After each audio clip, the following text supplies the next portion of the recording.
Bonjour, je suis Reginart, l'auteur des cycles d'Ouranos, et je vais vous présenter le temps d'une esquisse les personnages du volume 1, Héracliscos, premier épisodion. Aujourd'hui, nouveau croquis d'une des principales protagonistes, Alcmène, la mère du futur Héraclès. Je consacre pas mal de pages et de cases à ce personnage, car j'ai trouvé vraiment intéressant d'explorer les motivations de tous les protagonistes. Il y a un lien trouble entre Alcmène, Amphitryon et Oedipe, et à l'évidence ce qui hante Alcmène est bien une intense frustration.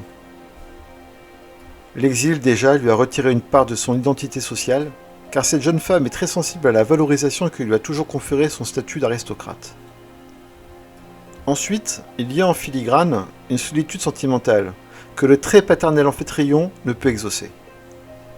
Enfin, le manque de perspective, l'impasse dans laquelle la situation l'a conduite, ne peut qu'alimenter la sourde colère qui la mine lentement. Dans ce premier volume, l'histoire ne remplit pas les conditions pour complaire aux thèses de Bechdel, mais il y a tout de même une dimension féministe incarnée par les deux très forts personnages féminins.